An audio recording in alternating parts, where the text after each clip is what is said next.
আমরা আগের দিন তরলের ঘাত, চাপ এবং বায়ুমণ্ডলীয় চাপ, ব্যারোমিটার এগুলোকে নিয়ে আলোচনা করেছিলাম, এবং ইন ডিটেলস সেগুলোর বিষয়ে প্রশ্ন বা উত্তর কি কি কিভাবে হতে পারে সেগুলো নিয়ে আলোচনা করেছিলাম। আজকে আমাদের পড়াশোনা শুরু হবে সাইফন থেকে। তো প্রথমত, সাইফন জিনিসটা কি?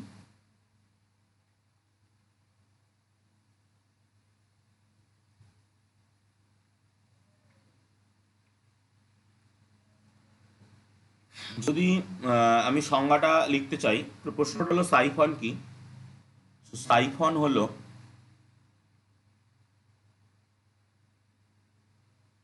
এমন একটি ব্যবস্থা, এমন একটি ব্যবস্থা যার সাহায্যে যার সাহায্যে বায়ুমণ্ডলীয় চাপকে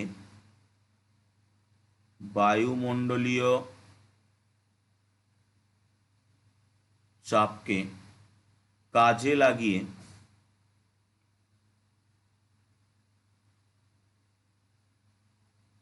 কাজে লাগিয়ে নাড়াচাড়া না করে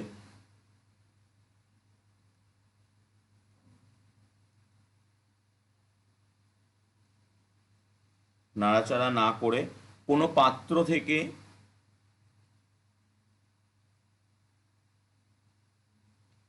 কোনো পাত্র থেকে তরলকে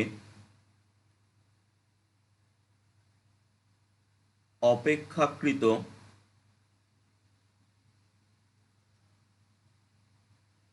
কোনো পাত্র থেকে তরলকে অপেক্ষাকৃত উঁচু বিন্দু উঁচু কোনো বিন্দু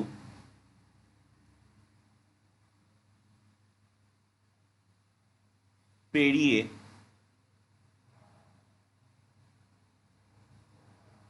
পাত্রটিতে থাকা তরল তলের তুলনায় পাত্রটিতে, আমি পুরোটা লিখে নিই তারপরে আমি বলছি। পাত্রটিতে থাকা তরল তলের তুলনায় নিচু জায়গায় নিচু জায়গায় স্থানান্তরিত করা যায়।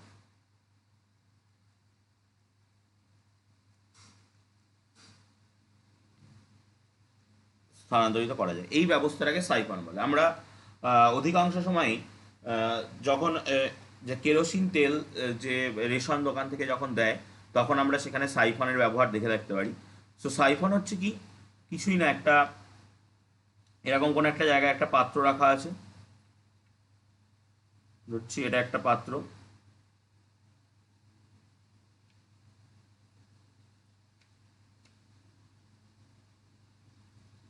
এই পাত্রর ভিতরে, এই পাত্রটা একটা উঁচু জায়গায় রাখা রয়েছে, আর একটা পাত্র রাখা রয়েছে নিচু জায়গায়। সো এই জায়গায় আর একটা পাত্র রাখা রয়েছে।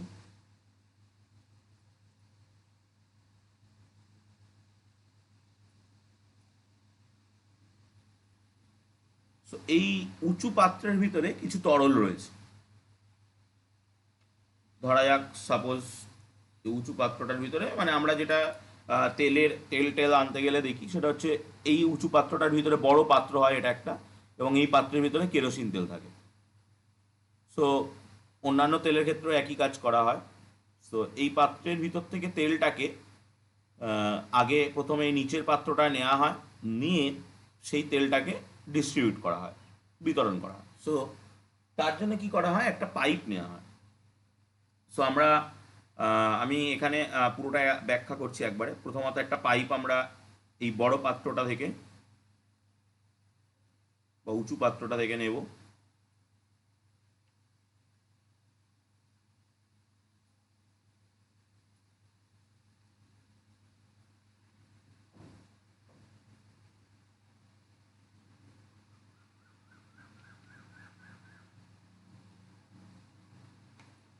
এই এই, এবং এই পাইপটার শেষ প্রান্ত থাকবে এই পাত্রটার ভিতরে, নিচু নিচু যে পাত্রটা থাকবে সেই পাত্রটার ভিতরে। এই, সো এখানে এই সাইফনটা কিন্তু কাজ করবে বায়ুমণ্ডলীয় চাপের ওপর ভিত্তি করে এই সাইফনটা কাজ করবে। সো আলটিমেটলি কী হবে, যে এই উঁচু পাত্র থেকে তরলটা কিন্তু আস্তে আস্তে নিচু পাত্রে আসতে শুরু করবে। এই উঁচু পাত্রের থেকে তরলটা, এখানে এবার ফ্যাক্ট আছে, মানে আমি আগে সংজ্ঞাটা ব্যাখ্যা করি, তারপরে এক এক করে বলছি। সেই উঁচু পাত্র থেকে তরলটা কিন্তু নিচু পাত্রে আসতে শুরু করবে। ওকে, সো এবার প্রথমত সংজ্ঞায় যেটা বললো যে এমন একটি ব্যবস্থা, সাইফন হচ্ছে এমন একটা ব্যবস্থা যার সাহায্যে বায়ুমণ্ডলীয় চাপকে কাজে লাগিয়ে, আমরা আগের দিন বায়ুমণ্ডলীয় চাপ পড়েছি এবং আজকে দেখব যে এই সাইফনটা কিন্তু কাজ করে বায়ুমণ্ডলীয় চাপের উপরে। বায়ুমণ্ডলীয় চাপকে কাজে লাগিয়ে নাড়াচাড়া না করে, মানে আমরা এই যে পাত্র দুটো থেকে, একটা পাত্র থেকে আরেকটা পাত্রে তরল নিয়ে আসছি, এটা কিন্তু কোনো রকম আমরা নাড়াচাড়া করছি না, পাত্র দুটোকে কোনো রকমভাবে নাড়াচ্ছি না। কোনো পাত্র থেকে তরলকে, কোনো একটা পাত্র, এই উঁচু পাত্র থেকে তরলকে অপেক্ষাকৃত কোনো উঁচু বিন্দু পেরিয়ে আমরা তরলটাকে এই পজিশন থেকে এই পজিশনে আনতে চাইছি বা এই পজিশনে আনতে চাইছি, বাট আমরা তরলটাকে এই এই উঁচু বিন্দুটা, মানে এই বিন্দুতে নিয়ে চলে যাচ্ছি, তরলটাকে এখান থেকে এতটা উঁচুতে নিয়ে চলে যাচ্ছি, নিয়ে গিয়ে সেই উঁচু বিন্দুটাকে পার করে তরলটাকে এই যে তরল তল, মানে এই যে তরল তল এর থেকে নিচু, এই যে নিচু জায়গাটা, এই নিচু কোনো একটা পাত্রে, নিচু জায়গায় স্থানান্তরিত করা হচ্ছে। সো আমরা একটা উঁচু বিন্দুকে পার করব, পার করে যে পাত্রে তরলটা আছে সেই পাত্রের তুলনায় নিচু কোনো জায়গায় কিন্তু নিয়ে যেতে হবে। ওই পাত্রের থেকে উঁচু জায়গায় নিয়ে গেলে কিন্তু তরলটা স্থানান্তরিত হবে না। কেন হবে না সেটা আমরা সাইফনের কার্যনীতিতেই বুঝতে পারবো। সো উঁচু কোনো স্থান পার করে আমরা নিচু স্থানে নিয়ে আসতে পারছি। এবার আমরা যদি একটু নামকরণ করতে চাই, যে এই যে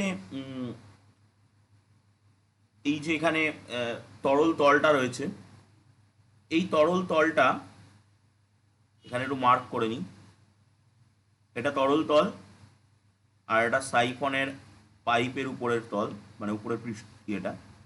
এদের মধ্যে যে হাইট, এদের মধ্যে যে হাইটটা রয়েছে, সেই হাইটটা সাপোজ এই হাইটটা, সো এই হাইটটাকে আমি H1 ধরছি, এই হাইটটার আমি নাম দিচ্ছি H1। ওকে, এবং এই মানে এই বিন্দুটা হচ্ছে এ বিন্দু, এই বিন্দুটা হচ্ছে সাপোজ সি বিন্দু, আমি বিডি এদিকে দিচ্ছি, এ বিন্দু আর সি বিন্দু। সিমিলারলি এইখানেও তো তরলটা চলে আসছে, সো আমি এখানে তরলটা ড্র করে দিচ্ছি, এখানে যে তরলটা আসছে,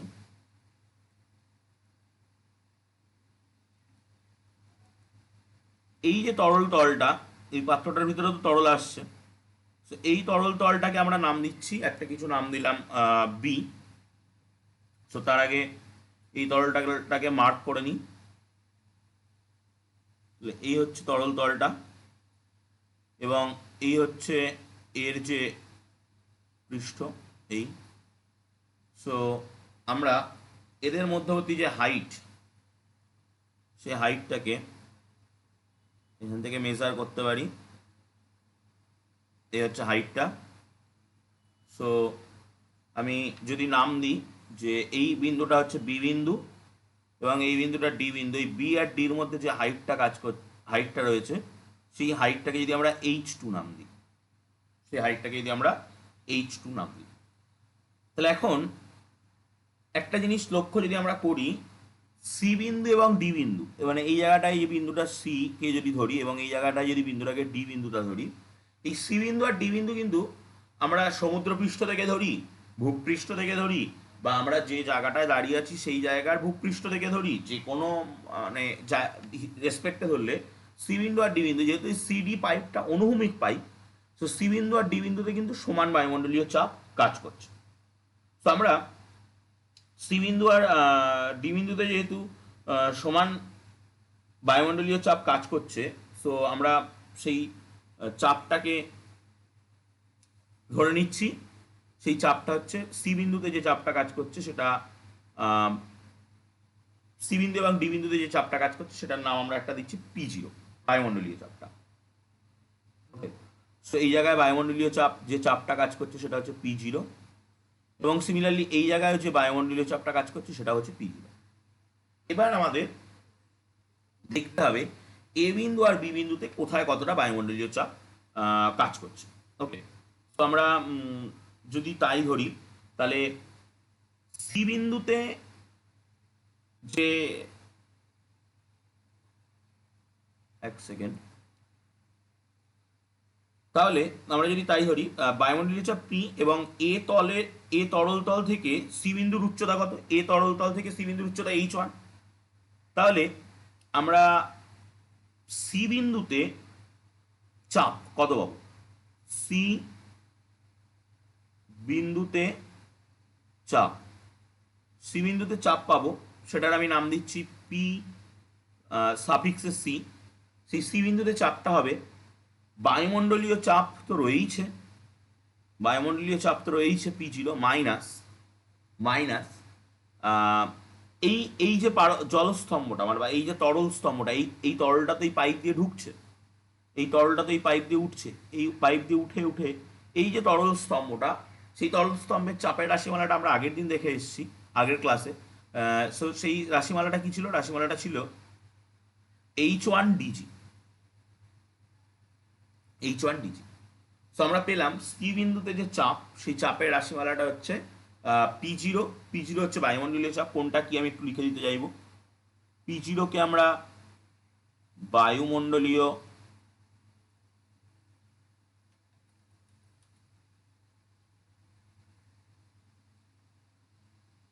চাপ ধরছি।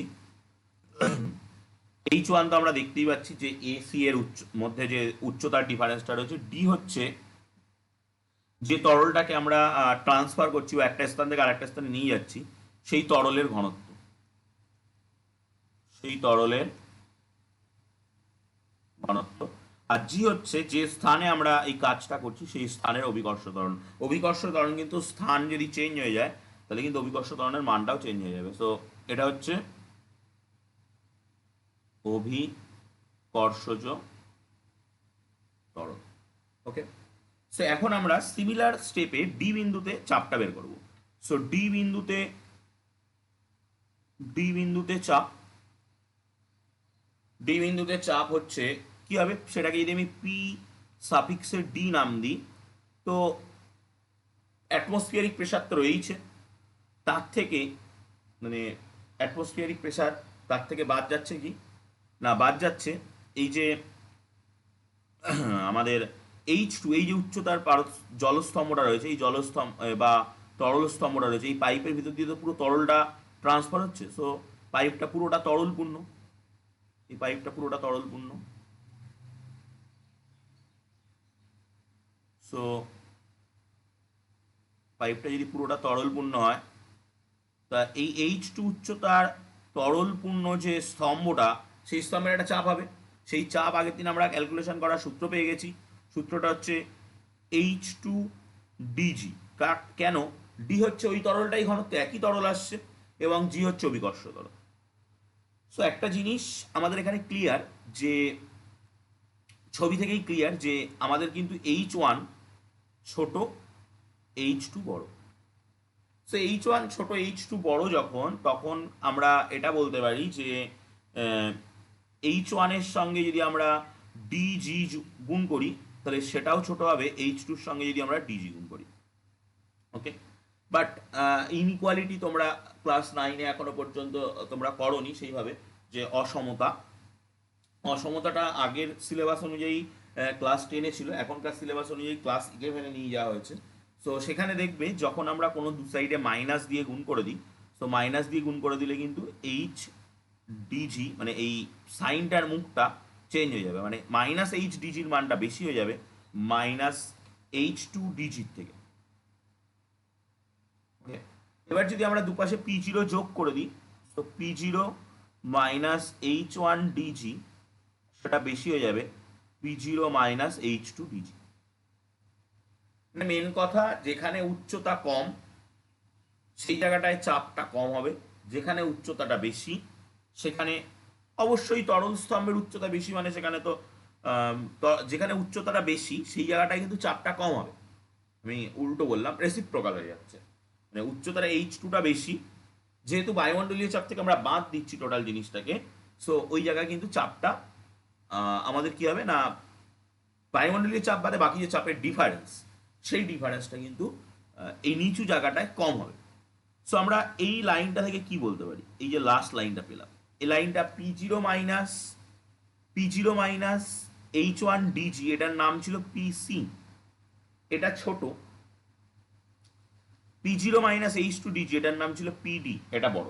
সো আমি চিহ্নটার মুখটা আবার উল্টো দিয়েছি, দেখো P0 - H1 DGর মানটা দিকে বড় মুখ আছে, সো এটা বড় এবং পিডির দিকটা ছোট।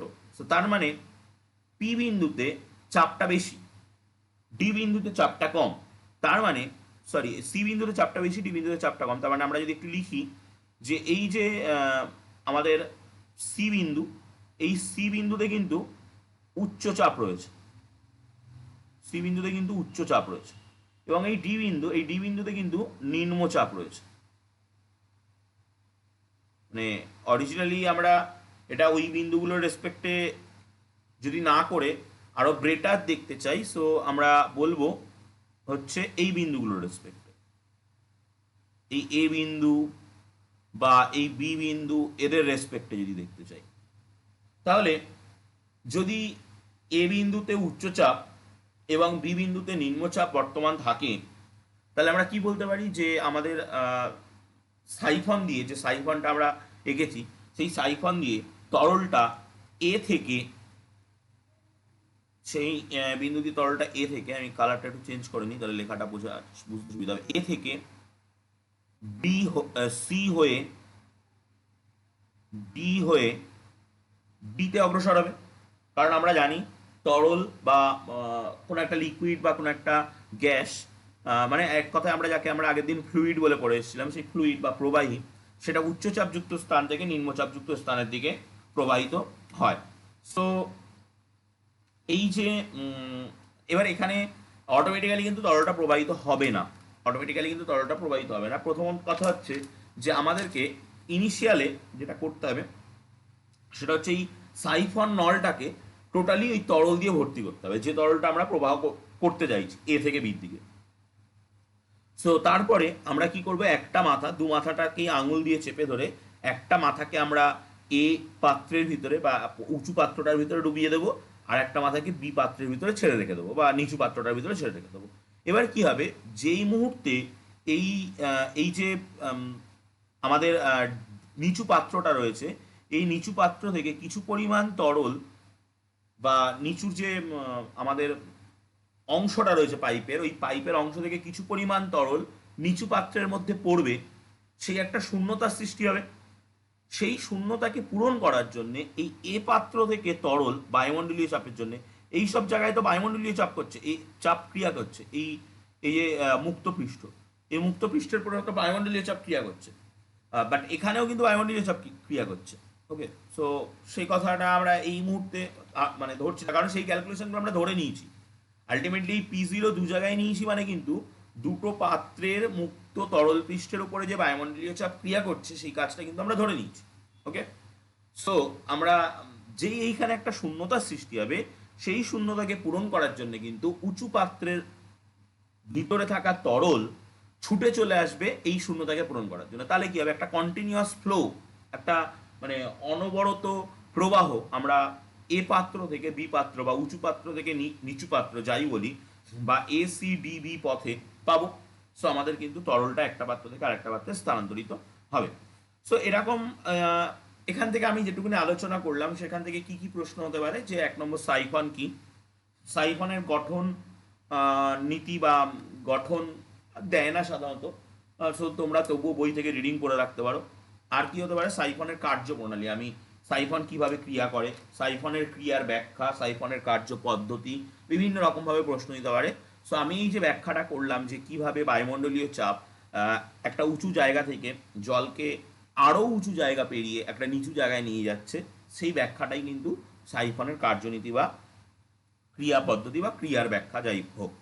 সো এবার আমরা দেখতে চাইছি যে সাইফনের ক্রিয়া যদি হতে হয় তাহলে কি কি শর্ত আমাদেরকে থাকতে হবে। ওকে, সো নেক্সট পেজ, সাইফনের ক্রিয়ার শর্ত।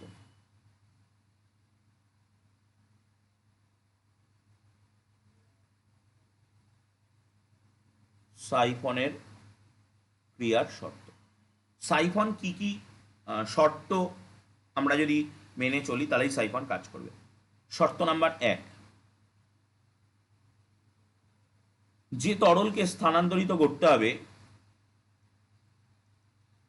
যে তরলকে স্থানান্তরিত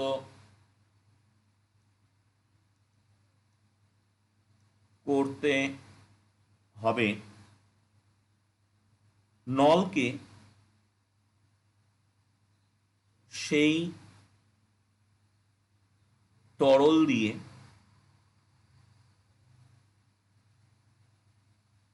পূর্ণ করতে হবে। আমি একটু আগেই বললাম যে আমরা প্রথমত কি করি, যে যে তরলটাকে স্থানান্তরিত করতে হবে সেই তরলটা দিয়ে ওই যে পাইপটা বা সাইফন টিউব যেটা, সেটাকে কিন্তু পূর্ণ করতে হবে এবং দেন সেটাকে উঁচু পাত্রের ভিতরে একটা প্রান্ত এবং নিচু পাত্রের ভিতরে আর একটা প্রান্ত দিয়ে দিতে হবে, যেটা আমি বললাম। তো সেটাই বলেছে। পয়েন্ট নাম্বার 2, যে পাত্র থেকে তরল স্থানান্তরিত করতে হবে সেই পাত্রের তরল লেভেল, সেই পাত্রের তরল লেভেল বা তল, সেই পাত্রের তরল লেভেল বা তল, যে পাত্রে তরল স্থানান্তরিত করতে হবে, যে পাত্রে, একটা যে পাত্র থেকে তরল স্থানান্তরিত করব আর একটা যে পাত্রে স্থানান্তরিত করব, যে পাত্রে তরল স্থানান্তরিত করতে হবে, যে পাত্রে তরল স্থানান্তরিত করতে হবে সেই পাত্রের তরল লেভেল, সেই পাত্রের তরল লেভেল বা তল,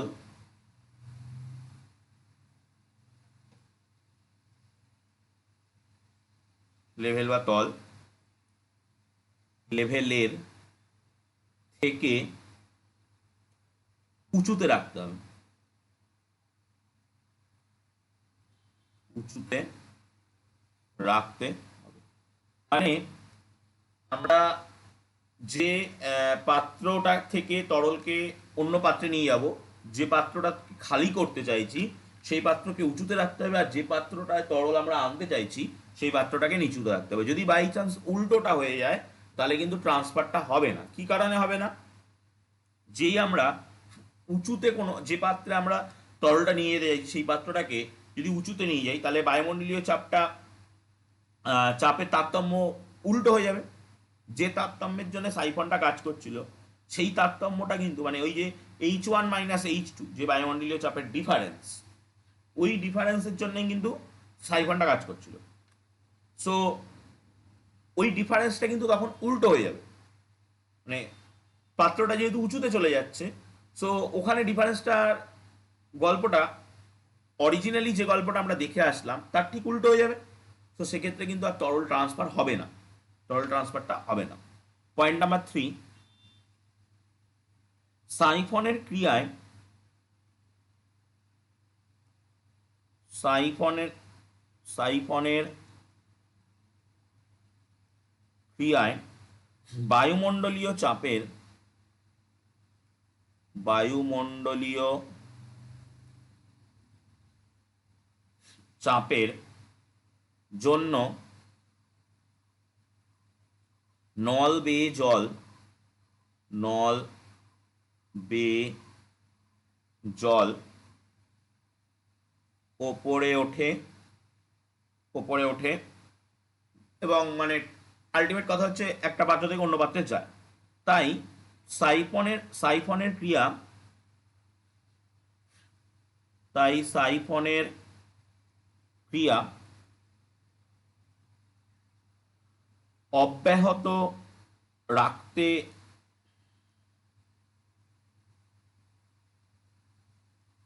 অব্যাহত রাখতে বায়ুমণ্ডলীয় চাপ বায়ুমণ্ডলীয় চাপ অবশ্যই বজায় রাখতে হবে, অবশ্যই বজায় রাখতে হবে। মানে বায়ু শূন্য স্থান, এটা এখান থেকে কিন্তু একটা পয়েন্ট মনে রাখতে হবে যে বায়ু শূন্য স্থানে কিন্তু সাইফন কাজ করবে না। বায়ু শূন্য স্থানে সাইফন কাজ করে না। এটা অনেক সময় পরীক্ষায় প্রশ্ন দেয় যে বায়ু শূন্য স্থানে সাইফন কাজ করে না কেন। এর উত্তরটা হচ্ছে যেহেতু সাইফনের ক্রিয়াটা টোটালি কার উপর নির্ভর করছে না, সাইফনের ক্রিয়াটা নির্ভর করছে টোটালি বায়ুমণ্ডলীয় চাপের ওপর। এবার যেহেতু বায়ু শূন্য স্থান, তাই সেখানে কিন্তু কোনো বায়ুমণ্ডলীয় চাপ থাকবে না। যেহেতু বায়ুমণ্ডলীয় চাপ থাকছে না, সেহেতু আমরা কিন্তু ওখানে সাইফনের ক্রিয়াটা, সাইফন কোনো প্রকারভাবেই কিন্তু কাজ করবে না। ওকে, সো পরবর্তী পয়েন্ট, পয়েন্ট নাম্বার 4, নলে যেন, সাইফনের যে নলে যেন কোনো ছিদ্র না থাকে, কোনো ছিদ্র না। সাইফনের যে টিউবটা, সেই টিউবে কিন্তু কোনো রকম ছিদ্র থাকা চলবে না। যদি নলে ছিদ্র থাকে, নলের কোনো স্থানে ছিদ্র থাকলে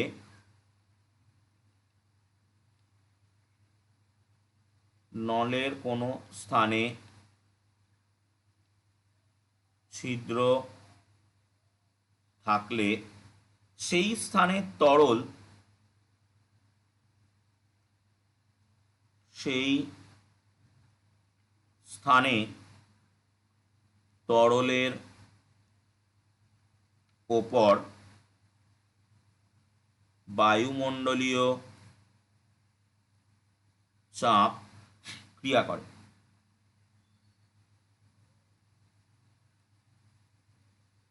ওকে, মানে যে স্থানে ছিদ্রটা রয়েছে, ওই স্থানের ওই যে ছিদ্রটা, ওই ছিদ্রটা দিয়ে বায়ুমণ্ডলীয় চাপ ক্রিয়া করতে পারছে।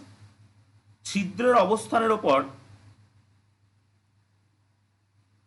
ছিদ্রের অবস্থানের ওপর নির্ভর করে সাইফনের সাইফনের ক্রিয়া বন্ধ হয়ে যাবে, সাইফনের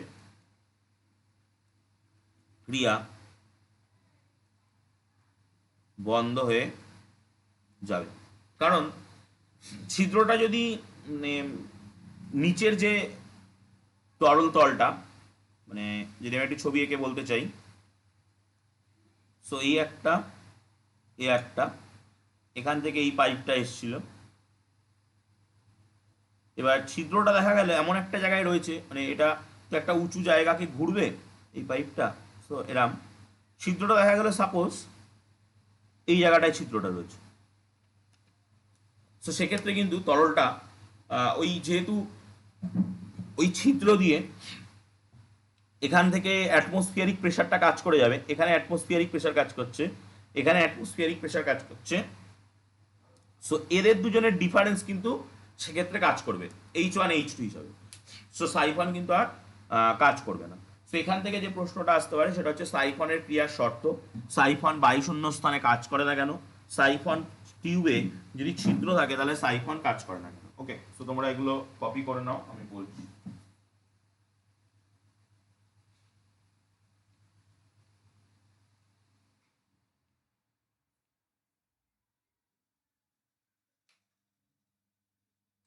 যতটা সম্ভব এখন কপি করে নেবে, দেন ভিডিওটা পাঠিয়ে দেওয়ার পরে তোমরা ভিডিও থেকে বাকি পার্টটা কপি করে নেবে।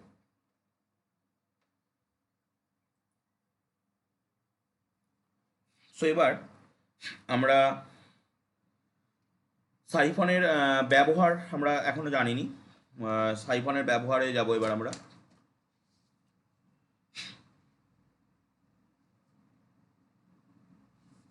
যদি কোনো জায়গায় কোনো রকম অসুবিধা হয়, কোনো জায়গায় কোনো কিছু বুঝতে অসুবিধা হয়, তো সেটা আমাকে বলবে অবশ্যই। সো সাইফনের ব্যবহার, সাইফন আমরা কোথায় ব্যবহার করি?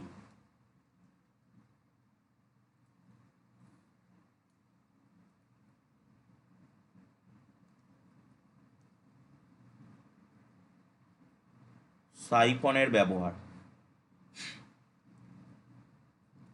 প্রশ্ন দিতে পারে সাইফনের ব্যবহার লেখো। সো পয়েন্ট নাম্বার 1,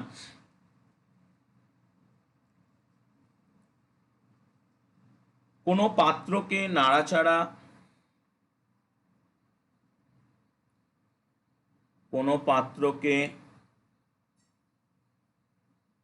নাড়াচাড়া বা কাত না করে,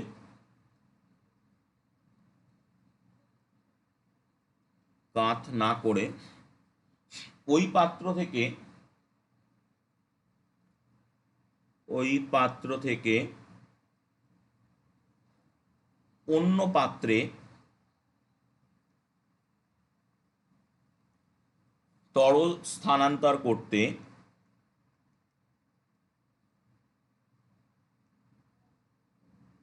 তরল স্থানান্তর করতে সাইফন ব্যবহার করা হয়।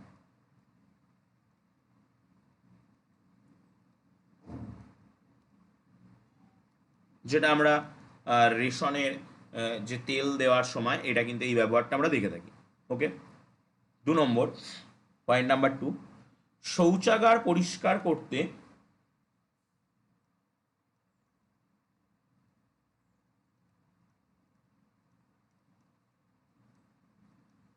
পরিষ্কার করতে, শৌচাগার পরিষ্কার করতে যে স্বয়ংক্রিয় ফ্লাশ বা অটোমেটিক ফ্লাশ যেটাকে বলা হয়, যে স্বয়ংক্রিয় ফ্লাশ বা অটোমেটিক ফ্লাশ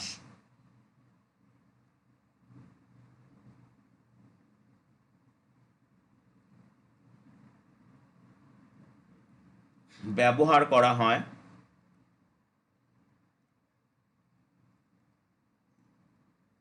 সেটি সাইফন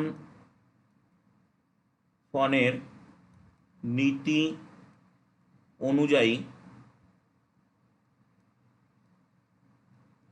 কাজ করে, সাইফনের নীতি অনুযায়ী কাজ করে। সো এখান থেকে একটা ছোট প্রশ্ন দেয় যে প্রশ্নটা এরকম যে শৌচাগার পরিষ্কার করতে যে স্বয়ংক্রিয় ফ্লাশ বা অটোমেটিক ফ্লাশ ব্যবহার করা হয়, সেটি কোন নীতি অনুযায়ী কাজ করে? সো সাইফনের নীতি অনুযায়ী কাজ করে। এবং আরও একটা প্রশ্ন এখান থেকে হতে পারে যে সাইফন কোন নীতির উপর ভিত্তি করে কাজ করে? সাইফন কোন নীতির উপর ভিত্তি করে কাজ করে? সাইফন কিন্তু বায়ুমণ্ডলীয় চাপ, বায়ুমণ্ডলীয় চাপের যে নীতি, মানে যত নিচের দিকে বায়ুমণ্ডল, ভূপৃষ্ঠ থেকে যত আমরা উপরের দিকে যাব চাপ তত কমতে থাকবে, এবং ভূপৃষ্ঠ থেকে যত নিচের দিকে যাব চাপ তত বাড়তে থাকবে। এই যে নীতিটা, এই নীতির উপরে ভিত্তি করে কিন্তু সাইফনটা কাজ করছে। ওকে, সো এই দুটো পয়েন্ট সাইফনের যে ব্যবহার, সেই ব্যবহার প্রশ্ন দিতে পারে সাইফনের ব্যবহার লেখো। তো আমরা সাইফন নিয়ে যে যে টাইপসের প্রশ্ন হতে পারে সেই টাইপসের সবকটা প্রশ্নই আমরা দেখলাম। এরপর আমরা তরলের সমুচ্চশীলতা ধর্ম, সেই ধর্মের দিকে এবার আমরা যাব। ওকে, সো যদি তোমাদের এই পর্যন্ত কোনো প্রশ্ন থাকে সো বলবে, আমি অবশ্যই উত্তর দেব। সাইফন নিয়ে আমরা সবই আলোচনা করেছি, এরপর আমরা যাব তরলের সমুচ্চশীলতা ধর্ম।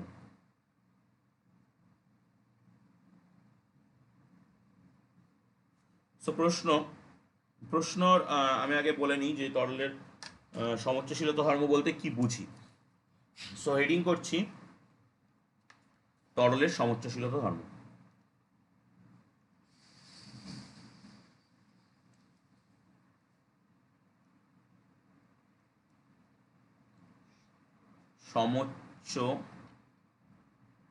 সমুচ্চশীলতা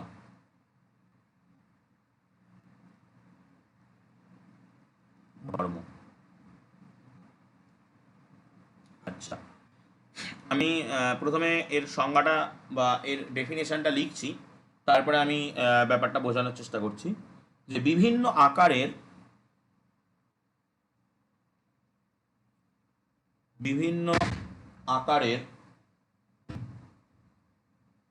এক সেকেন্ড,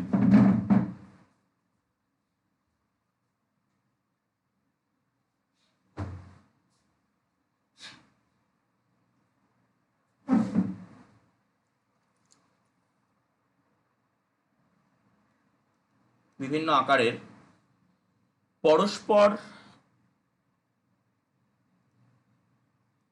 পরস্পরের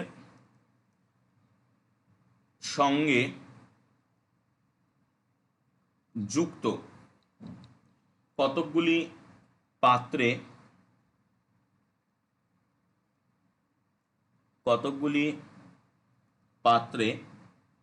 তরল স্থির অবস্থায় থাকলে তরল স্থির অবস্থায়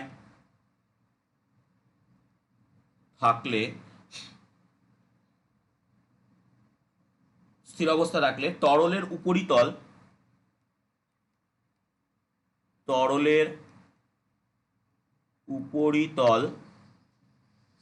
উপরিতল একই অনুভূমিক তলে থাকে। একই অনুভূমিক তলে থাকে। তরলের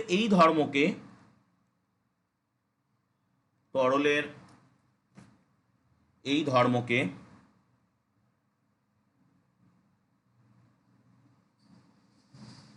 সমোচ্চশীলতা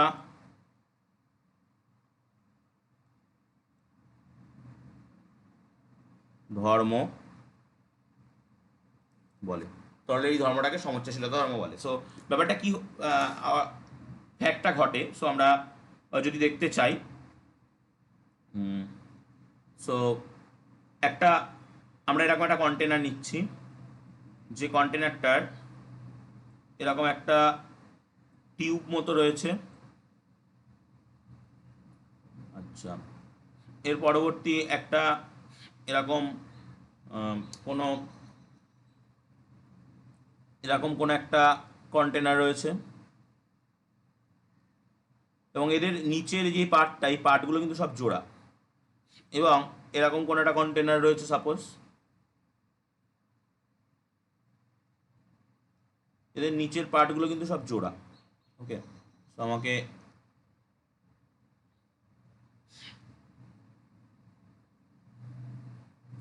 যেরকম খুশি সেরকম হতে পারে। তো আর একটা দেখা গেল এরকম কোনো একটা কন্টেনার রয়েছে,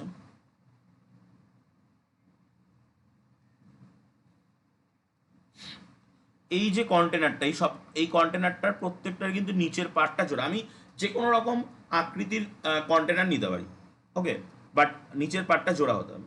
সো এখন এর ভিতরে কোনো একটা তরল আমরা ঢালছি, যে কোনো একটা পাত্রের মুখ থেকে যদি আমরা তরলটাকে ঢালি, তো প্রথমত তরলটা এই নিচের যে কন্টেনারটা রয়েছে, নিচে যে বড় অংশটা রয়েছে, সংযুক্ত অংশ, সেই সংযুক্ত অংশটার ভিতরে এটা পূর্ণ হবে,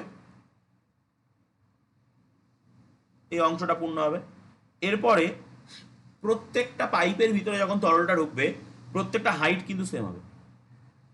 মানে এই পাইপের ভিতরে যদি সাপোজ দেখা যায় এতটা তরল উঠেছে, তো প্রত্যেকটা পাইপের ভিতরে কিন্তু ওই হাইটে তরল উঠবে। আমি যদি একটা দাগ দিয়ে নিই, সো বোঝাতে আরও ব্যাপারটা বেশি ইজি হবে, যে এই পাইপের ভিতরে যদি এই হাইটে তরল ওঠে, তাহলে প্রত্যেকটা পাইপের ভিতরে কিন্তু এই হাইটেই তরল উঠবে। ওকে, সো তার মানে যে হাইটটা আমরা আঁকলাম, প্রতিটা তরলকে ওই হাইটেই কিন্তু উঠতে হবে।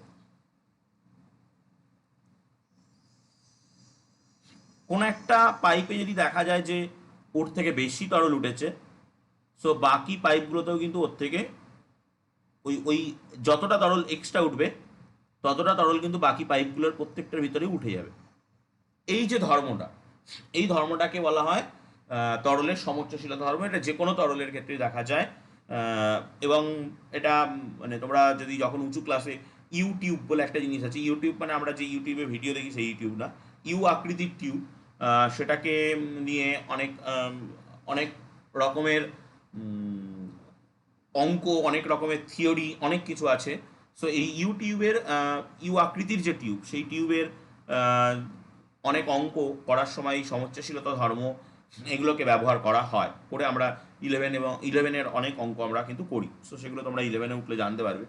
তো এই সমচ্চাশীলিত ধর্মের একটা ব্যবহার আমাদেরকে কিন্তু জানতে হবে। আমি দুটো পয়েন্ট বলবো, একটা হচ্ছে ব্যবহার। ব্যবহার হচ্ছে সমচ্চাশীলতা ধর্মের ব্যবহার হচ্ছে যে শহরের যে জল সরবরাহ ব্যবস্থা, শহরের জল সরবরাহ যে ব্যবস্থা,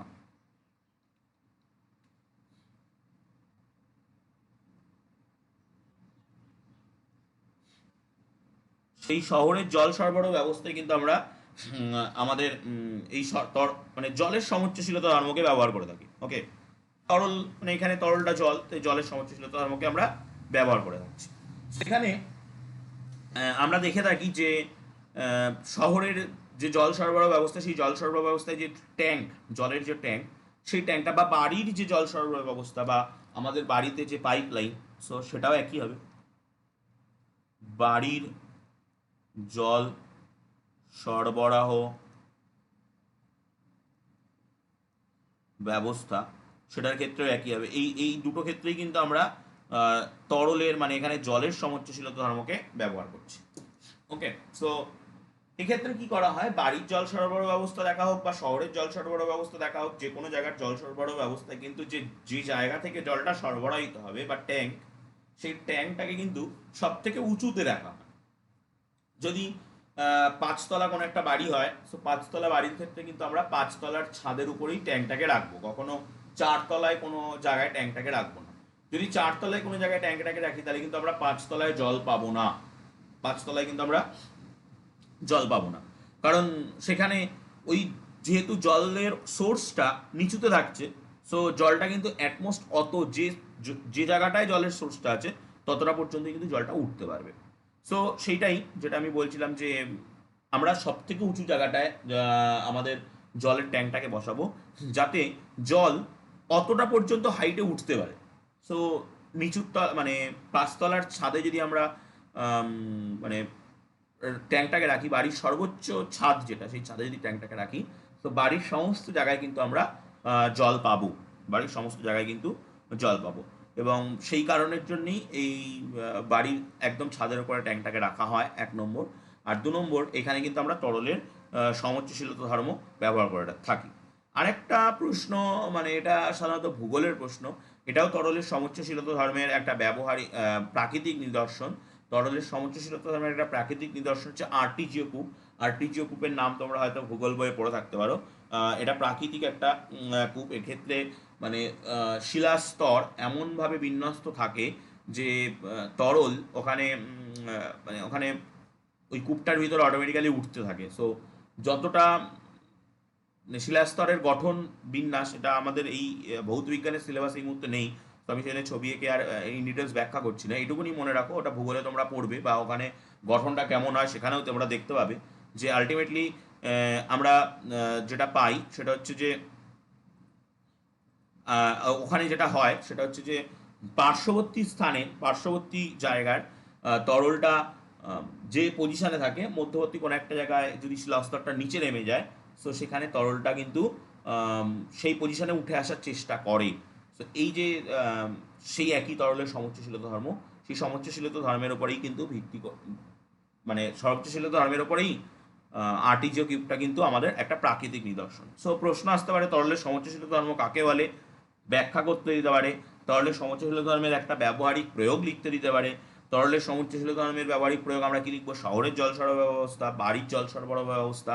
আচ্ছা, এটাও প্রশ্ন নিতে পারে, বাড়ির জল সরবরাহ ব্যবস্থা বা শহরের জল সরবরাহ ব্যবস্থায়, যদি কোনো একটা শহরের জল সরবরাহ ব্যবস্থা নিয়ে আমরা বলি, সো একটা শহরে যদি দেখা যায় যে কোনো একটা 10 তলা বিল্ডিং রয়েছে, সো ওই শহরের যে ট্যাঙ্কটা, যে ট্যাঙ্কটা থেকে জল সরবরাহিত হবে, সেই ট্যাঙ্কটা কিন্তু 10 তলার থেকে উঁচু হতে হবে। ওকে, যদি 10 তলার থেকে উঁচু না হয় ওই ট্যাঙ্কটা, তাহলে কিন্তু ওই বাড়ির যে 10 তলা, সেই 10 তলায় কিন্তু আমরা জল পাবো না। সেই বাড়ির যে মানে 10 তলায় কিন্তু আমরা জল পাবো না। সো এই জন্যেই মানে আমাদের সবসময় যেটা আমি বলছিলাম যে সব থেকে উঁচু পজিশনে কিন্তু আমাদের আম, জলের সোর্সটাকে রাখতে হবে। সো এরকম আরও দিতে পারে যে শহরের জল সরবরাহ ব্যবস্থায় আহ, জলের ট্যাঙ্কটিকে সবচেয়ে উঁচুতে রাখা হয় কেন, বা সবচেয়ে উঁচু বাড়ির থেকে উঁচু করা হয় কেন, এরকমভাবেও প্রশ্ন কিন্তু আসতে পারে। তো এই প্রশ্নগুলো আহ, সমুচ্চশীলতা ধর্ম রিলেটেড প্রশ্ন। আমি পেজ সেভ করছি এবার। যদি তোমাদের এই পর্যন্ত আমরা দুটো টপিক এই এখনো পর্যন্ত আলোচনা করলাম, একটা হচ্ছে তরলের সমুচ্চশীলতা ধর্ম, আর একটা হচ্ছে সাইফন। এরপরে আমরা চলে যাব আর্কিমিডিস প্রিন্সিপালের দিকে যাব। সো আর্কিমিডিস প্রিন্সিপালের দিকে যাওয়ার আগে আমাদেরকে প্লবতা পড়তে হবে। সো প্লবতা,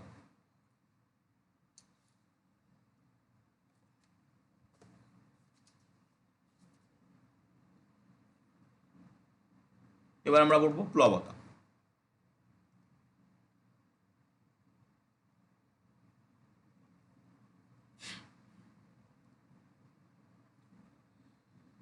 কোনো বস্তুকে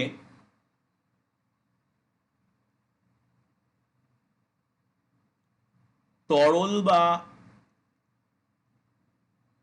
গ্যাসীয় পদার্থে, যাকে এক কথায় আমরা বলি প্রবাহী, আংশিক বা সম্পূর্ণরূপে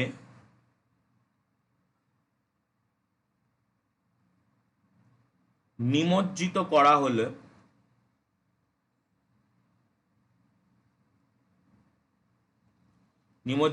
হলে তরল নিমজ্জিত করা হলে বস্তুর ওপর তরল বা গ্যাস যে ঊর্ধ্বমুখী ঘাত প্রয়োগ করে, ঘাত আমরা আগের দিন পড়েছি, ঘাত প্রয়োগ করে,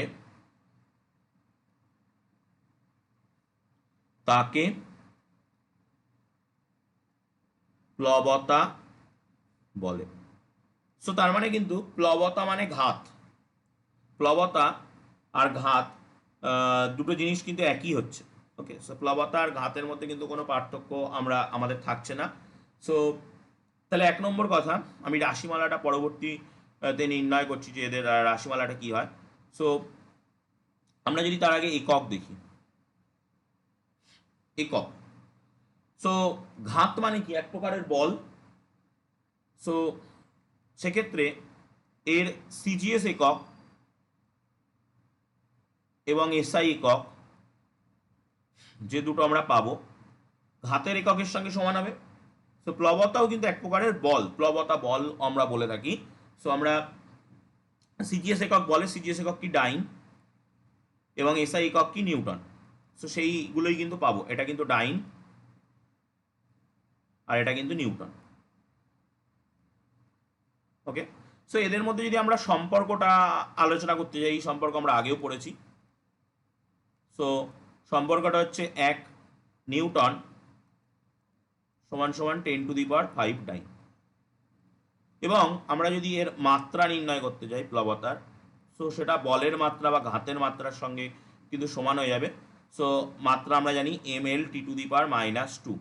এটা ছিল আমাদের বলের মাত্রা। তো সেই মাত্রাটাই কিন্তু প্লবতার মাত্রা হবে। সো আমরা মাত্রা নির্ণয় করলাম, একক নির্ণয় করলাম, সম্পর্ক আসলাম। আর একটা যদি আমি বলি প্রকৃতি, সো বল যেহেতু ভেক্টর রাশি, সো প্লবতাও কিন্তু একটা ভেক্টর রাশি হবে। সো প্লবতা কিন্তু একটা ভেক্টর রাশি। সো আমি তোমাদের 40 মিনিটের বাউন্ডারি টাইমটা চলে এসছে। সো তোমরা লগ আউট হয়ে যাবে, লগ আউট হওয়ার পরে লগ ইন করো। দেন আমি পরবর্তী ফেজে গিয়ে আমি প্লবতার যে মান কি করে আমরা নির্ণয় করব, বা রাশিমালাটা কি করে নির্ণয় করব, সেটা আমি দেখাচ্ছি। ওকে, সো লগ ইন করো নেক্সট শিডিউলে।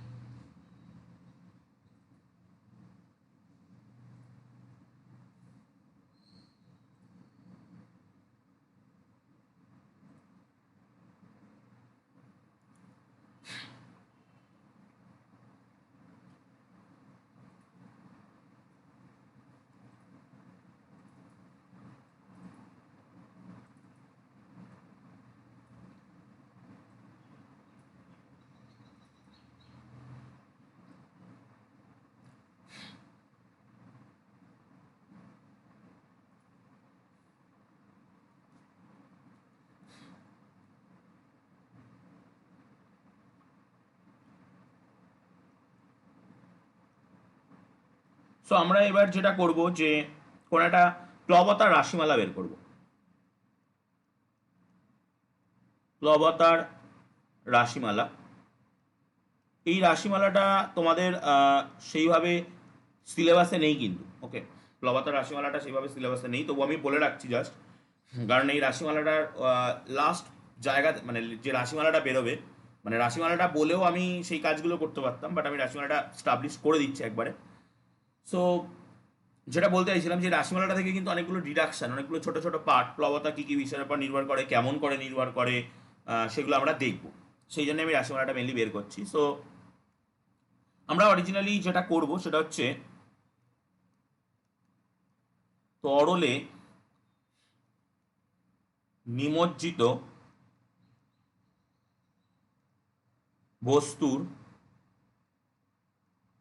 ওপর প্লবতার পরিমাপ বা প্লবতার বস্তুর ওপর প্লবতার রাশিমালা। আমরা গ্যাসও নিতে পারতাম, একই রকম ক্যালকুলেশন হতো। সো এটাকে আমি জাস্ট তরল দিয়ে করছি। সো প্রথমত আমাকে একটা কন্টেনার নিতে হবে, যে কন্টেনারের ভিতরে আমরা তরলটা নেব।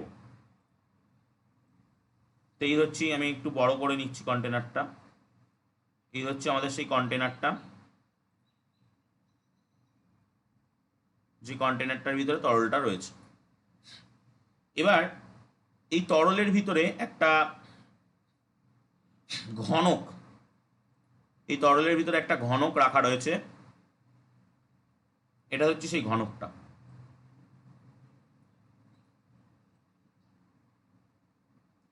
এই তরলের ভিতরে একটা ঘনক রাখা রয়েছে, এটা হচ্ছে সেই ঘনকটা।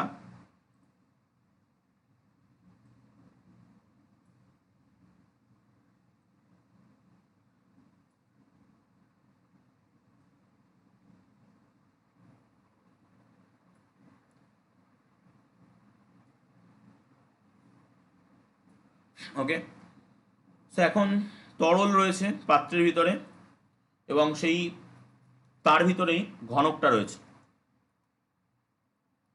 সো পাত্রটা পুরো তরলে ভর্তি রয়েছে, আমি ধরে নিচ্ছি,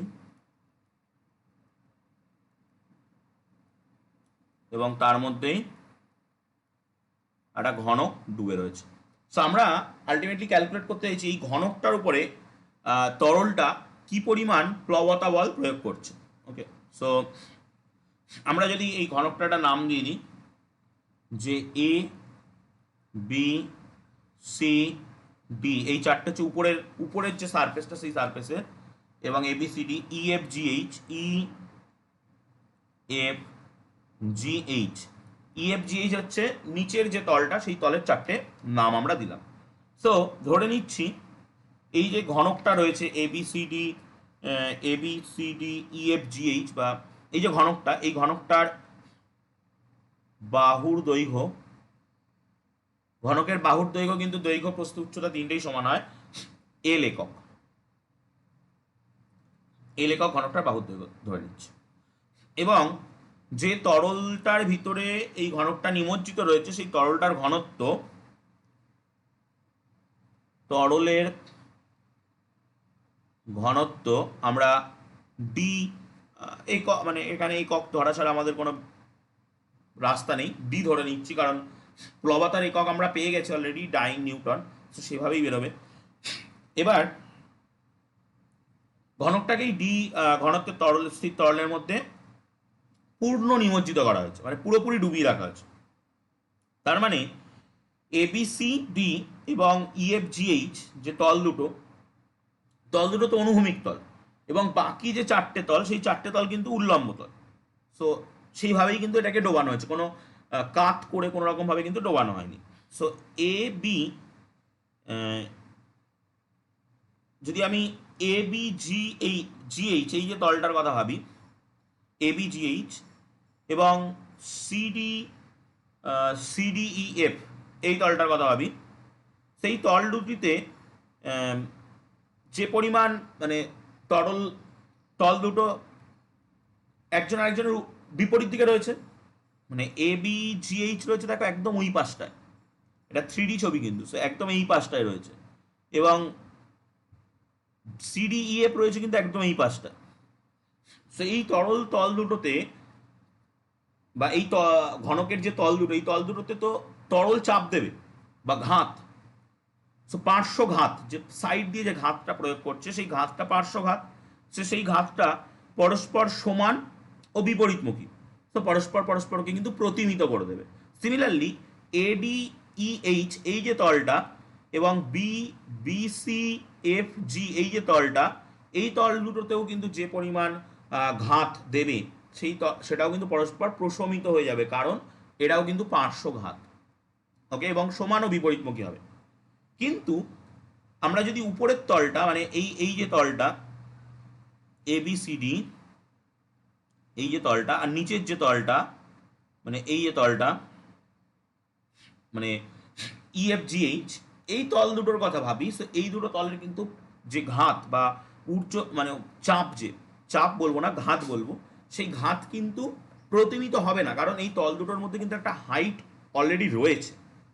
সো এবার আমরা যেটা করছি, এই যে মুক্ত তরল তল, এই মুক্ত তরল তল মানে এই যে সারফেসটা, আমি মুক্ত তরল তলটাকে যদি একটা দাগ দিয়ে বোঝাই, এটা হচ্ছে আমাদের মুক্ত তরল তল। ওকে, সো এই মুক্ত তরল তল থেকে এক সেকেন্ড, মানে এই তরল তল পর্যন্ত আমাদের তরলটা রয়েছে। সো এই মুক্ত তরল তল থেকে আমরা যদি উপরের যে পৃষ্ঠটা সেই পৃষ্ঠের হাইটটা মাপি, তার মানে এটা এই যে হাইটটা, এই হাইটটা দাঁড়াচ্ছে সাপোজ H1, এই হাইটটা দাঁড়াচ্ছে সাপোজ H1, এবং নিচের যে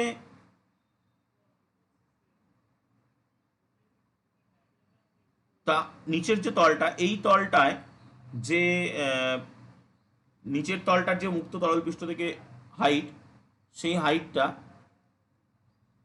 যদি H2 ধরি,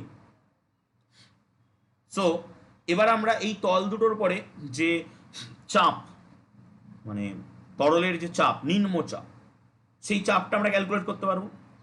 সো এবিসিডি যে তরল, এবিসিডি যে তলটা, সেই এবিসিডি তলটা তরলের H1 গভীরতায় রয়েছে, মানে তরলের মুক্ত পৃষ্ঠ থেকে H1 গভীরতায় রয়েছে। তো ওর পরে চাপ কতটা পড়বে? ওর পরে চাপকে যদি আমরা P1 নাম দিই, এবিসিডি তলের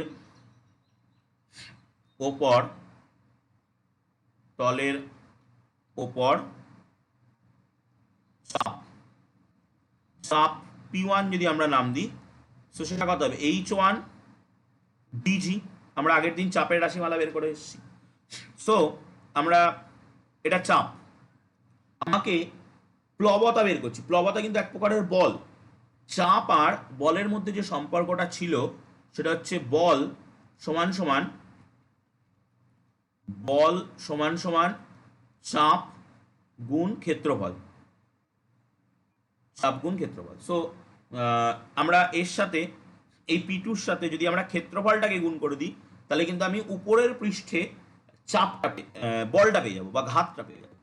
সো এ বি সি ডি তলের ওপর যে ঘাত, এই ঘাতটা কিরকম ঘাত হবে? এই ঘাতটা এই তলটার উপরের যে তলটা রয়েছে সেই তলটা কিন্তু নিচের দিকে ঘাতটা দিচ্ছে। সো এই ঘাতটা ওপর নিম্ন ঘাত হবে কিন্তু। ওকে, এই চাপটা কিন্তু নিম্ন চাপ। ওকে, সো এটা কিন্তু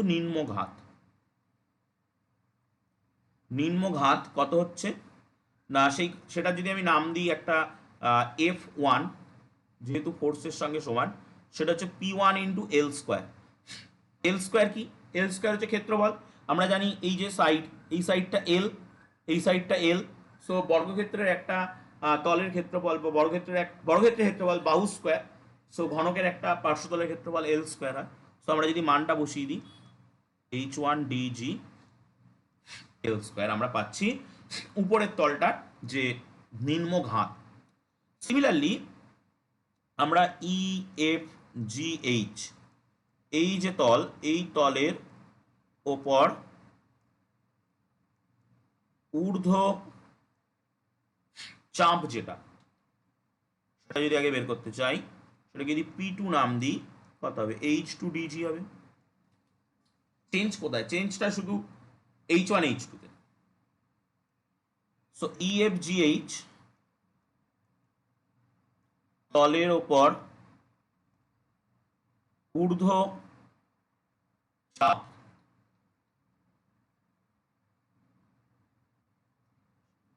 সরি ঊর্ধ্ব ঘাত, চাপ তো আগে বের করলাম। ঘাত মানে সেটা হচ্ছে চাপের সঙ্গে ক্ষেত্রফল গুণ P2 এর সঙ্গে আবার L স্কোয়ার গুণ। সো এটাও এল, এটাও এল, সবগুলোই তো এল। একটা ঘনক মানে তার দৈর্ঘ্য প্রস্থ উচ্চতা, দ্যাট মিনস বাহু, বাহু তো প্রত্যেকটা সমান হয়। সো আসছে H2DG L স্কোয়ার, এটা আসছে। তো এখন আমরা স্বাভাবিক জিনিস, একটা জিনিস তো বোঝাই যাচ্ছে যে এই যে ঘাতটা, এখানে H2টা কি? H2টা বেশি, H1টা কম। সো তার মানে আমরা যদি এই দুপাশে H2 এর সঙ্গে ডিজি এল স্কোয়ার এই জিনিসটা গুণ করে দিই, তো সেটা বেশি থাকবে H1 এর সঙ্গে ডিজি এল স্কোয়ার গুণ করলে তার থেকে। সো এটার হচ্ছে নাম F2। তাহলে F2 বেশি, F1 ছোট। তাহলে F1 বড়, F2 বড়, F1 ছোট।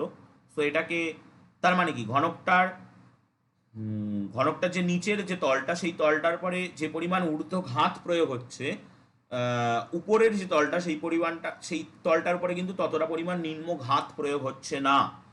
সো সেটাকে যদি আমি একটা জাস্ট ছোট্ট ডায়াগ্রাম করে দেখাতে চাই, যে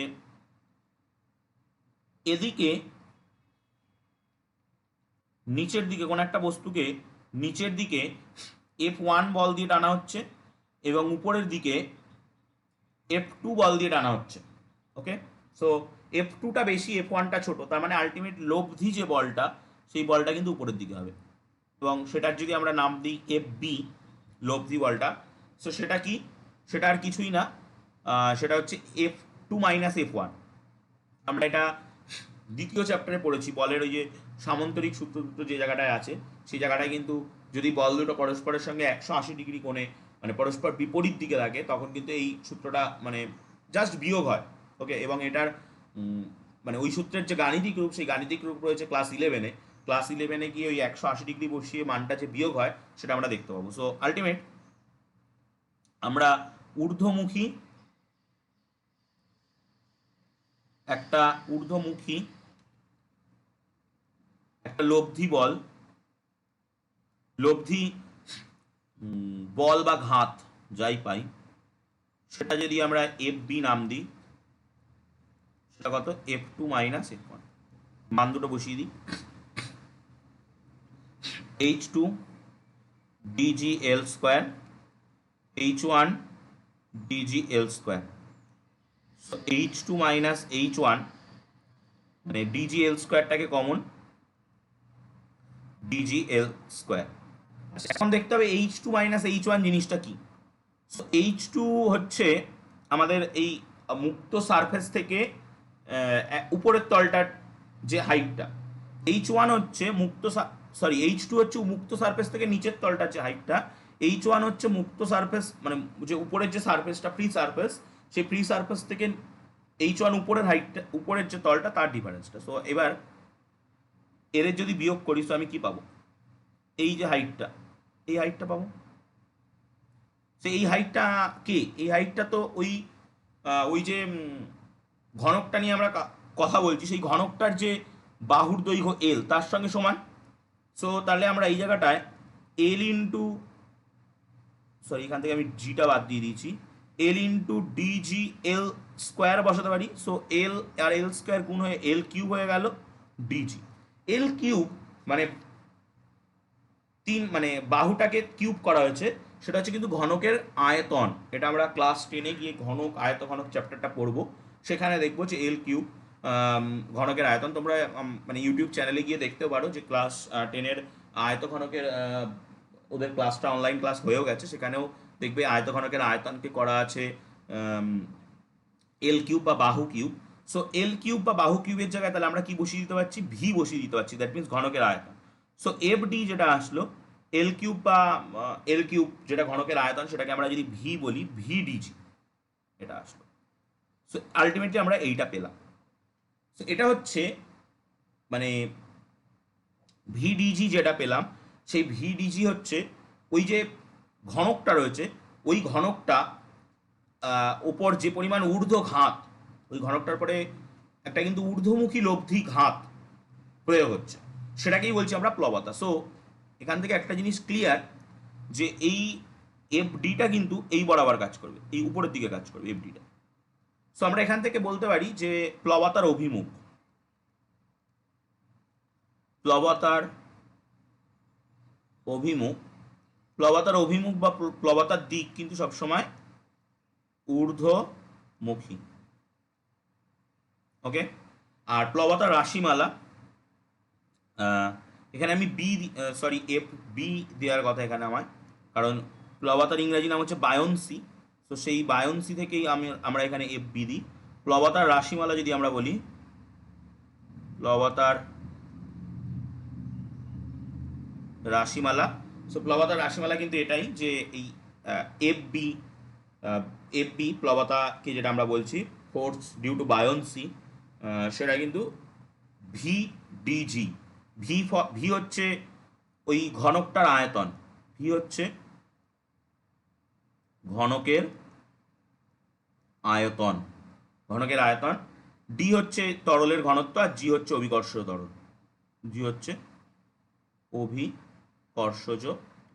তাহলে একটা জিনিস ক্লিয়ার, আমরা দেখতে পাচ্ছি প্লবতা বিষয়টা কিন্তু প্লবতা জিনিসটা কিন্তু তিনটে বিষয়ের উপর নির্ভর করছে। এক, ঘনকের যে আয়তন, মানে যে বস্তুটাকে আমরা তরলের ভিতরে ডোবাচ্ছি তার যে আয়তন। দুই, তরলের ঘনত্ব, যে তরলটার ভিতরে ডোবাচ্ছি তার ঘনত্ব। আর তিন, অভিকর্ষজ তরল। সো এখান থেকে একটা প্রশ্ন সচরাচর দেয় যে প্লবতা কি কি বিষয়ের উপর নির্ভর করে। প্লবতা তিনটে বিষয়ের উপর নির্ভর করে। এক হচ্ছে যে বস্তুটাকে আমরা ডোবাচ্ছি, এখানে ঘনক, সো তার যে আয়তন, সেই আয়তনের উপর নির্ভর করে। মানে আরও বেটারভাবে যদি আমরা বলতে চাই, নিমজ্জিত বস্তুর আয়তন, নিমজ্জিত বস্তুর বা বস্তু, এবার দেখা যায় যে বস্তুটাকে আমি এখানে সম্পূর্ণ ডুবিয়েছি, বস্তুটাকে দেখা গেল কমপ্লিটলি আমরা ডোবালাম না, কিছুটা ডোবালাম, কিছুটা বাইরে রাখলাম, সেক্ষেত্রে ওই নিমজ্জিত অংশের আয়তন বলতে হবে। তাহলে বস্তুর নিমজ্জিত অংশের আয়তন, যার মধ্যে বস্তুটাকে ডোবাচ্ছি তার ঘনত্ব, সেটা তরল হলে তরলের ঘনত্ব, গ্যাস হলে গ্যাসের ঘনত্ব, এবং যে স্থানে আমরা এই কাজটা করছি সেই স্থানের অভিকর্ষ ত্বরণ। এই কটা জিনিসের পরে কিন্তু প্লবতাটা নির্ভর করছে। ওকে, যদি গ্যাস হয় তাহলে গ্যাসের ঘনত্ব দেবো, যদি তরল হয় তরলের ঘনত্ব দেবো। আর একটা কথা, প্লবতা কিন্তু সবসময় কোনো একটা বস্তু, এটা যদি কোনো একটা বস্তু হয়, সেই বস্তুর প্লবতা কিন্তু সবসময় উপরের দিকে কাজ করবে, এবং তার ওজন কিন্তু সবসময় নিচের দিকে কাজ করবে, ওজন কিন্তু সবসময় নিচের দিকে কাজ করবে। ওকে, সো প্লবতা সবসময় উপরের দিকে, ওজন সবসময় নিচের দিকে কাজ করছে। এবং সম্পূর্ণ যে নিমজ্জিত বস্তু, যে বস্তুটাকে আমরা কমপ্লিটলি কোনো একটা তরলের ভিতরে ডুবিয়ে দিচ্ছি, দেখো আমি যে ছবিটা দিয়ে মানে এটা আনলাম, রাশিমালাটা প্রমাণ করলাম বা রাশিমালাটা আনলাম, সেই ছবিটাই কিন্তু ঘনকটাকে কমপ্লিটলি পুরোপুরিভাবে তরলটার ভিতরে ডুবিয়ে দেওয়া হয়েছে। এই রকম সম্পূর্ণ নিমজ্জিত বস্তুর ক্ষেত্রে কিন্তু প্লবতা বস্তুর গভীরতার উপর নির্ভর করবে না, মানে বস্তুটা কতটা গভীরে রয়েছে। আমি বস্তুর যে প্রথম সারফেসটা সেটাকে H1 গভীরতায় নিয়ে গেছি, বস্তুর দ্বিতীয় সারফেসটাকে H2 গভীরতায় নিয়ে গেছি, মানে নিচের সারফেসটাকে। সো আমি যদি এটাকে আরও গভীরে নিয়ে যাই, সো আলটিমেটলি দেখা যাবে ওর প্লবতাটা কিন্তু ভি ডিজি থাকবে। ওকে, ভি ডিজি থাকবে, যেহেতু H1 H2টা আরবিটারি, যে কোনো মান আমরা নিয়ে এখানে ক্যালকুলেট করেছি, কোনো শর্ত সাপেক্ষ মান নিয়ে ক্যালকুলেট করিনি। ওকে, সো এটা যেমন বলা যাচ্ছে তেমনই আর একটা কথা আমি এখানে বলে রাখবো, কয়েকটা ছোট ছোট টপিক। এখানে ভিটা হচ্ছে ঘনত্ব, আমি পেজটা সেভ করি, নেক্সট পেজে যাই। ভিটা হচ্ছে আয়তন, ডিটা হচ্ছে ঘনত্ব। ওকে, সো আমরা একটা জিনিস জানি যে ঘনত্ব সমান সমান ভর বাই আয়তন। ঘনত্ব সমান সমান ভর বাই আয়তন। সো তার মানে আয়তন গুণ ঘনত্ব যদি আমরা করি সেটা কি পাবো? ভর পাবো। সো ভিডি এই জিনিসটা কি? ভিডি হচ্ছে ঘনকের মানে ঘনকটার আয়তন ভি এবং তরলটার ঘনত্ব হচ্ছে ডি। সো এখন যদি আমি ঘনকটাকে আরেকবার আঁকি, এটা হচ্ছে সেই ঘনকটা।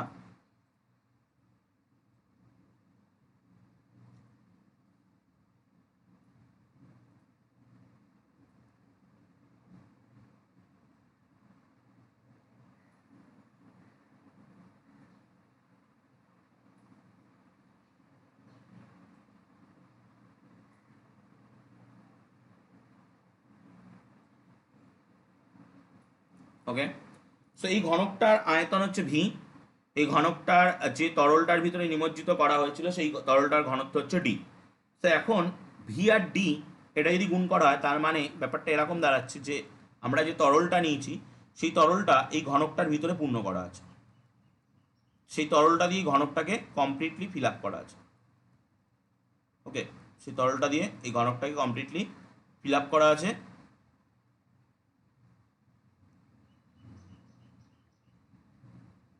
সেই তরলটাকে যদি ঘনকটার ভিতরে কমপ্লিটলি ফিল আপ করা থাকে, তাহলে তরলের আয়তন এবার হয়ে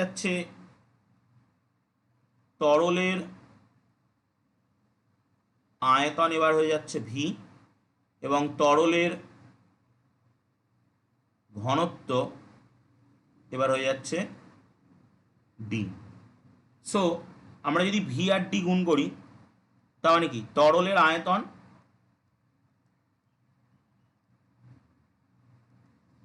গুণ তরলের ঘনত্ব, তার মানে কি? তরলের আয়তন ইন্টু ঘনত্ব মানে তরলের ভর। সো ভিডি হলো ঘনকের সম আয়তন তরলের ভর, এবং ভিডি জি ভরের সঙ্গে ভিডি ইন্টু জি যদি করি, সো ভিডিটা কি? তরলের ভর, আর জিটা অভিকর্ষজ ত্বরণ। সো তরলের ভর ইন্টু অভিকর্ষজ ত্বরণ, জিনিসটা কি হয়? তরলের ওজন হয়ে যায়। সো তরলের ওজন। আর ভিডিজি হলো ঘনকের সমায়তন তরলের ওজন আমরা বলতে পারি। বা ওই যে কন্টেনারটার ভিতরে ঘনকটাকে বসিয়েছিলাম, ওই যে কন্টেনারটার ভিতরে আমরা ঘনকটা বসালাম, ওই ঘনকটা যখন ওর ভিতরে আমরা বসাচ্ছি, তখন তো ওই ঘনকটা তার নিজে ওই জায়গাটায় বসার জন্য কিছুটা তরলকে তো অপসারিত করবে। সেই অপসারিত যে তরল, সেটা তো নিজের আয়তনের সমান হবে। ও নিজে যখন ওই জায়গাটায় বসবে, তখন ও সমায়তন তরলকে ওই জায়গা থেকে সরিয়ে দেবে। সো সেই যে তরল, সেই তরলটারও তো ভর হবে ভিডি, এবং সেই তরলটারও তো ওজন হবে ভিডিজি। ওকে, এটাকে আমরা ভিডিজি বলতে পারি। সো এই ভিডিজি হচ্ছে অপসারিত তরলের ওজন বা ওই সমায়তন তরলের ওজন। সুতরাং আমরা এটা বুঝলাম যে কোনো বস্তুকে যদি নিমজ্জিত করা হয়, নিমজ্জিত বস্তুর উপর যে ঊর্ধ্বমুখী ঘাত বা প্লবতা যেটা ক্রিয়া করছে, সেটা এই বস্তুটা যে পরিমাণ তরলকে অপসারিত করছে, সেই পরিমাণ তরলের অপসারিত যে তরলটা, সেই তরলের কিন্তু ওজনের সমান হচ্ছে। ব্যাপারটা ভালো করে বোঝার আছে। কিন্তু আমরা ভিডিজি কে প্রমাণ করলাম প্লবতার মান, ভিডিজিটাকে একটু আগেই প্রমাণ করলাম, এটা হচ্ছে আমাদের প্লবতা। ওকে, আবার এই ভিডিজিটা দেখাচ্ছে যে তরলের ওজনের সমান। কোন তরলের ওজনের সমান? যে ঘনকটাকে নিয়ে আমরা পরীক্ষাটা করছি, সেই ঘনকের ভিতরে যতটা তরল ধরে সেই তরলের ওজনের সমান। ওকে, সো তার মানে আমরা যদি এরকমভাবে ভাবি যে ঘনকটাকে যখন তরলের ভিতরে নিমজ্জিত করেছি, সেই সময় যে পরিমাণ তরল অপসারিত হয়েছে, যে পরিমাণ তরল নিজের জায়গা ছেড়ে দিয়েছে ঘনককে ওই জায়গায় আসার জন্যে, সেটা অপসারিত তরল। সে অপসারিত তরলের আয়তনটাও ওই ঘনকের আয়তনের সমান হবে। তো সেই আয়তনটাও কিন্তু ভিডিজি, সরি সেই আয়তনটা হচ্ছে ভি, এবং সেই ভরটা হচ্ছে ভিডি, এবং তার ওজনটা হচ্ছে ভিডিজি। সো কোনো বস্তুকে কোনো বস্তুকে যদি আমরা নিমজ্জিত করি কোনো তরলের উপরে, তার উপর যে ঊর্ধ্বমুখী ঘাতটা প্রয়োগ করবে সেটাকে আমরা প্লবতা বলি। সেই প্লবতাটা ওই বস্তুটা নিমজ্জিত হওয়ার জন্য যে পরিমাণ তরলকে অপসারিত করছে, সে অপসারিত তরলের ভরের কিন্তু সমান হবে, 1 নম্বর। 2 নম্বর, আমরা যদি বস্তুটাকে কমপ্লিটলি মানে পুরোপুরি নিমজ্জিত না করে আমরা আংশিকভাবে নিমজ্জিত করি, তাহলে ওই আংশিকভাবে নিমজ্জিত হওয়ার জন্যে বস্তুটা যে পরিমাণ তরলকে অপসারিত করবে, দেখা গেল আমি এই ছবিটাকে যদি একটু মডিফাই করি, এখানে এই ইয়েটাকে পুরোপুরি নিমজ্জিত করা হয়নি, আংশিকভাবে নিমজ্জিত করা হয়েছে। সো আংশিকভাবে নিমজ্জিত করার জন্যে ওই বস্তুটা যেটুকুনি অংশ নিমজ্জিত হলো সেইটুকুনি অংশের সমান আয়তন তরলকে অপসারিত করে দেবে। সেই অপসারিত তরলটার আয়তনই কিন্তু ওখানে প্লবতা হিসাবে কাজ করবে। ক্লিয়ার? যেটুকুনি আমরা নিমজ্জিত করছি সেই নিমজ্জিত অংশটাই কিন্তু প্লবতা হিসাবে কাজ করবে। এখন এই প্লবতাকে আমরা একটা সহজভাবে মেজার করতে পারি। আমরা আর্কিমিডিসের সূত্রের দিকেই কিন্তু আস্তে আস্তে এগোচ্ছি। আলটিমেটলি মানে এটাই আর্কিমিডিসের সূত্রের দিকে আমরা এগিয়ে যাচ্ছি। তো দেখা যাক, মানে আজকে আর্কিমিডিসের সূত্র শুরু করতে পারলে খুবই ভালো, না হলে আমরা পরের দিনের ক্লাসে শুরু করব। আমি এবার যে কথাটা বলতে যাচ্ছিলাম সেটা হচ্ছে যে আমরা এই প্লবতাটাকে কিন্তু মেজার করতে পারি। কীভাবে মেজার করতে পারি? আমাকে এরকম একটা সিস্টেম বানাতে হবে। এরকম একটা বড় পাত্র নিতে হবে,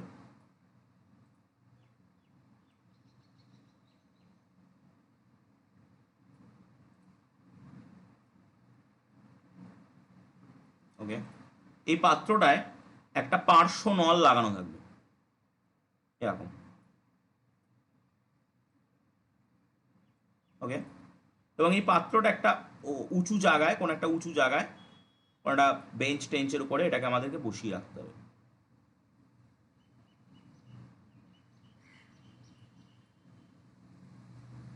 হচ্ছে এরকম কোনো একটা উঁচু জায়গায় এটা বসানো আছে। এবার একটা জিনিস লক্ষ্য করো, এই পাত্রটার ভিতরে যদি আমরা জল ঢালা শুরু করি, বা কোনো একটা জলই নিলাম, জল ঢালা শুরু করি, সো এই পাত্রটাই কিন্তু কোনোদিনই এই যে হাইটটাকে আমি আগে মার্ক করে নিই, এই যে হাইটটা,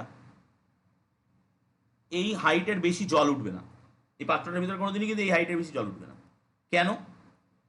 কারণ যখনই ওই হাইটের উপরে জল আমি ঢালতে যাবো, তখনই কিন্তু এক্সেস যে জলটা, সেই জলটা কিন্তু বেরিয়ে যাবে, পড়ে যাবে। ওই পার্শ্বনল যেটা রয়েছে, ওই পার্শ্বনল দিয়ে কিন্তু জলটা বেরিয়ে যাবে। সো তরল এই পাত্রের ভিতরে যতটা উঠবে, সেটা হচ্ছে এই হাইটেই কিন্তু তরল উঠবে, পাত্র যতই বড় হোক না কেন। পার্শ্বনলের পর্যন্তই তরলটা উঠবে, তার উপরে যেই আমি তরল ডালবো সেই এক্সট্রা তরলটা কিন্তু পড়ে যাবে। ওকে। এবার আমাকে যেটা করতে হবে, যে আর একটা কন্টেনার আমাকে নিতে হবে, সেই কন্টেনারটাকে এইখানটা বসিয়ে রাখতে হবে।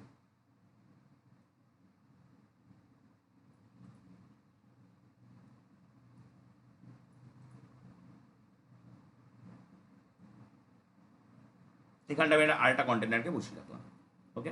এবার আমি যে বস্তুটার উপরে তরলের প্লবতা বা যা হোক নির্ণয় করতে চাইছি, সেই বস্তুটাকে কি করতে হবে, এই তরলটার ভিতরে, এখানে জলটা ভরে রেখেছি, এই তরলটার ভিতরে ডুবিয়ে দিতে হবে।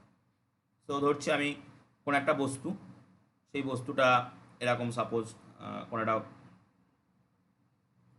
কোনো একটা গোল আকৃতির কোনো একটা বস্তু নিচ্ছি। সেই বস্তুটা সাপোজ এই বস্তুটাকে এই তরলটার ভিতরে আমরা ডুবিয়ে দিলাম।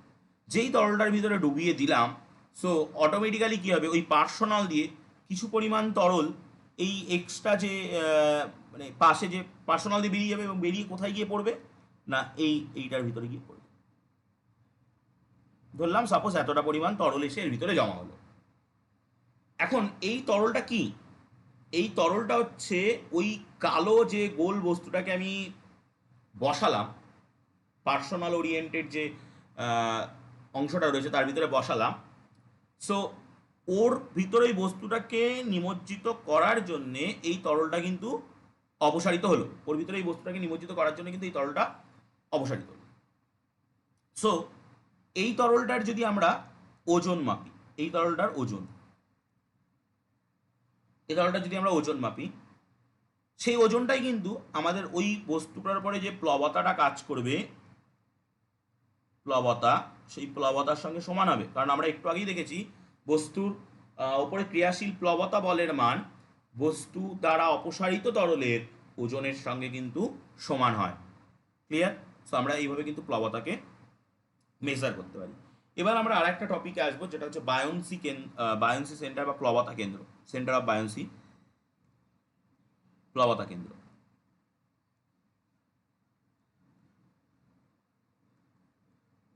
আচ্ছা, এখানে এই প্লবতা কেন্দ্রটা আমাদের এই কারণেই পড়তে হবে, কারণ আমরা পরবর্তীতে যখন সাম্যাবস্থায় ভাসমান কোনো একটা বস্তুর মানে আর্কিমিডিসের নীতির পরে, আজকে হয়তো সেটা আলোচনা হবে না, পরবর্তী ক্লাসে যখন আমি ওটা বোঝাবো তখন কিন্তু এই প্লবতা কেন্দ্র ব্যাপারটা লাগবে।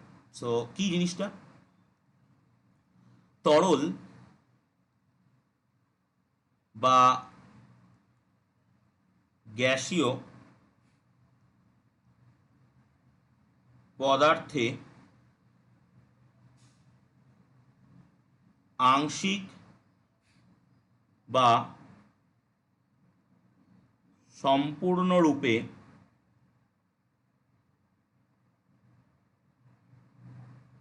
নিমজ্জিত বস্তুর ওপর প্লবতা, নিমজ্জিত বস্তুর ওপর প্লবতা যে বিন্দু দিয়ে ঊর্ধ্ব মুখে ক্রিয়া করে, যে বিন্দু দিয়ে ঊর্ধ্বমুখে ক্রিয়া করে তাকে প্লবতা কেন্দ্র বলে।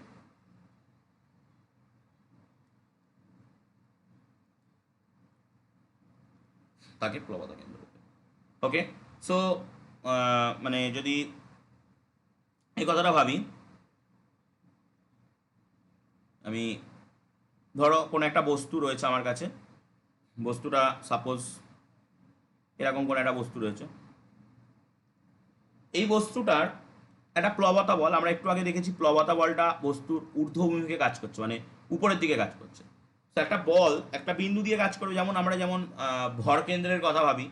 সো ভর কেন্দ্র দিয়ে আমরা জানি যে ওজন, বস্তুর ওজন সেটা কিন্তু ভর কেন্দ্র দিয়ে পাস করে, মানে এটা যদি সাপোজ আমি এটা ভর কেন্দ্র ধরলাম সাপোজ, ওকে, সো এটা হচ্ছে ওজন। এটা যদি ওজন হয় তাহলে এই যে জিনিসটা ডট ডট দিয়ে লাগালাম, এটা কিন্তু ভর কেন্দ্র। সিমিলারলি প্লবতা যে বলটা সেটা উপরের দিকে কাজ করবে, সাপোজ হচ্ছে এটা প্লবতা, এটা হলো প্লবতা।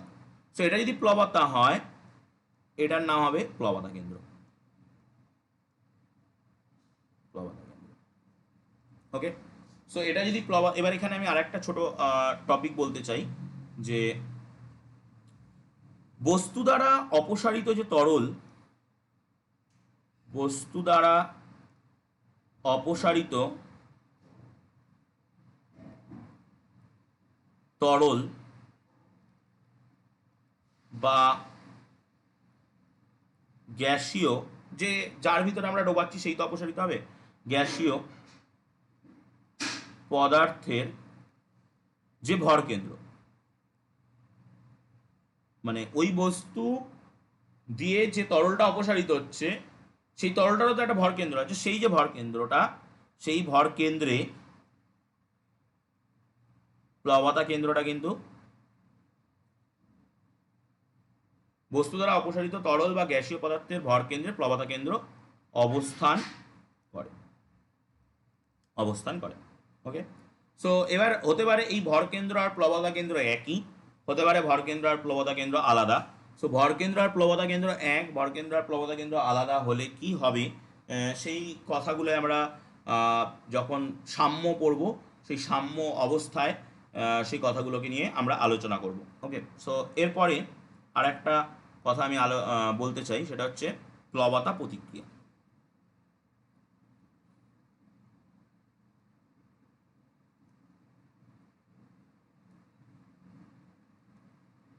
প্লবতা প্রতিক্রিয়া, কোনো বস্তুকে তরল বা গ্যাসীয় পদার্থে যদি আমরা আংশিক বা সম্পূর্ণভাবে নিমজ্জিত করি, তাহলে বস্তুর উপরে যে ঊর্ধ্বমুখী ঘাত বলটা প্রয়োগ হয় সেটাকে আমরা কি বলি? প্লবতা বলি। এখন নিউটনের তৃতীয় গতিসূত্র আমাদেরকে কি বলছে? প্রত্যেক ক্রিয়ার মানে প্রত্যেকটা ক্রিয়ার সমান ও বিপরীতমুখী প্রতিক্রিয়া বল আছে, এটা নিউটনের তৃতীয় গতিসূত্র বলছে। তাহলে ওই বস্তুটাও তরল বা গ্যাসীয় পদার্থের উপরে সমান আর বিপরীতমুখী একটা বল প্রয়োগ করবে, সেই বলটার নামই হচ্ছে প্লবতা প্রতিক্রিয়া। মানে প্লবতা বলের যে প্রতিক্রিয়া বল সেটাকে আমরা বলি প্লবতা প্রতিক্রিয়া। ওকে, তো সংজ্ঞাটা কেমন আসছে যে তরল বা গ্যাসীয় পদার্থে আংশিক বা সম্পূর্ণরূপে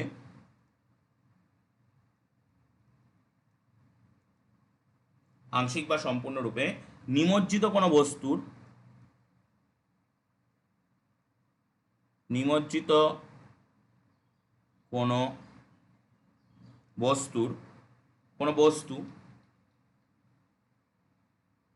প্লবতার সমান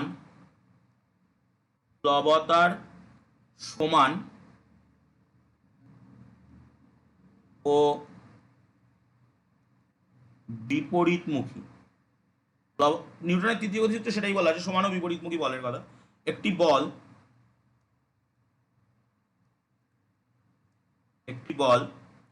তরল বা গ্যাসের ওপর, যার ভিতরে ডোবাচ্ছি, তরল বা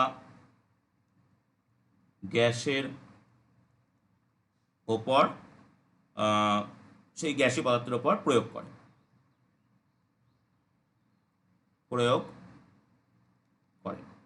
এই বলকে কি বলে না? প্লবতা প্রতিক্রিয়া বল বলে।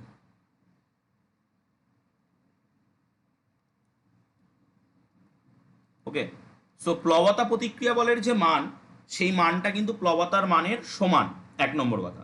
দু নম্বর কথা, প্লবতা প্রতিক্রিয়ার অভিমুখ যদি আমরা হিসাব করতে চাই, প্লবতার অভিমুখের কিন্তু বিপরীত অভিমুখী, দেখো এখানে লেখা রয়েছে বিপরীতমুখী একটি বল ক্রিয়া করে। সো প্লবতা কোন দিকে কাজ করছিল? প্লবতা কাজ করছিল কিন্তু উপরের দিকে।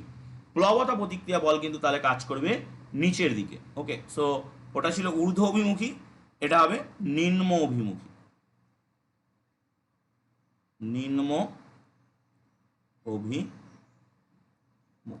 একটা ঊর্ধ্ব অভিমুখী বল হচ্ছে প্লবতা, আর নিম্ন অভিমুখী বল হচ্ছে প্লবতা প্রতিক্রিয়া।